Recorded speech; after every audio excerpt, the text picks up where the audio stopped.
जय आदिवासी युवा संगठन यानी कि जयस भाजपा और कांग्रेस के लिए मुश्किलें खड़ी करता हुआ दिखाई दे रहा है। इसको लेकर सियासी दलों में खलबली मची हुई है और इस पर विशेष रणनीति बनाने में पार्टियां जुट चुकी है। ऐसे में जयस का दावा है कि आने वाले वक्त में वो चुनावों में उतरकर अपने हक और अधिकारों की बात करेगा। इसी पर देखिए हमारी यह खास रिपोर्ट। जिस प्रकार से सरकार युवाओं के साथ शोषण कर रही है, युवाओं का जो हक अधिकार है वो नहीं दे रहे, किसानों के साथ अन्य अत्याचार हो रहा है, दबे कुचले लोगों के साथ अन्य अत्याचार हो रहा है। विपक्ष को जो भूमिका निभाना चाहिए, विपक्ष कहीं पे नहीं दिख रहा है।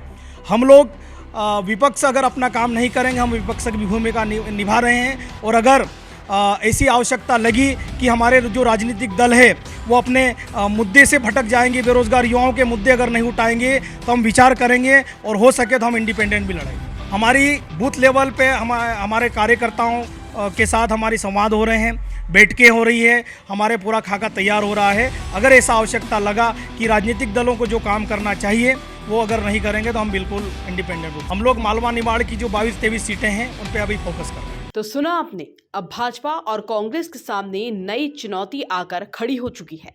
जयस भी अब विधानसभा चुनाव लड़ेगा, जिसको लेकर मंत्री विश्वास सारंग का कहना है कि भाजपा विकास और कल्याण में विश्वास रखती है। भाजपा ने हर वर्ग के कल्याण और समाज की मुख्य धारा से जोड़ने का काम किया है, इसलिए उनके लिए राह बिल्कुल आसान है।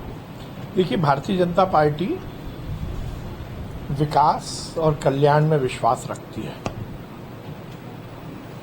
हम पूरी तरह से प्रदेश के विकास के लिए कृतसंकल्पित हैं और प्रदेश में रहने वाली जनता के कल्याण के लिए कृतसंकल्पित है, और यही हमारी मुख्य सरकार चलाने का संकल्प भी है और उद्देश्य भी है। भारतीय जनता पार्टी की सरकार में आप हमारे कार्यकाल में देखेंगे, हमने सामाजिक समरसता का काम किया। भारतीय जनता पार्टी ने हर वर्ग के कल्याण के लिए और उसे समाज से मुख्य धारा से जोड़ने का काम किया, चाहे वो आदिवासी वर्ग हो, चाहे एससी वर्ग हो, सामान्य वर्ग हो या पिछड़ा वर्ग हो। और भारतीय जनता पार्टी की सरकार हर वर्ग के कल्याण के लिए काम कर रही है। वहीं जयस को लेकर नेता प्रतिपक्ष डॉक्टर गोविंद सिंह ने कहा कि भाजपा को सत्ता से बाहर करने के लिए एक मंच पर आने की जरूरत है, जिसमें जयस का भी स्वागत है।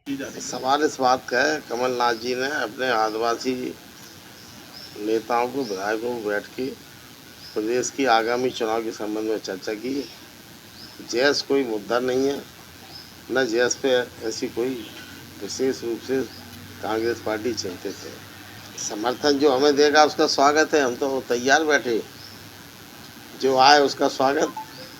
सरकार उखाड़ना है हमें, भाजपा को फेंकना है, विरोधी सब शक्तियाँ इकट्ठी हों, उनका हम स्वागत करते हैं।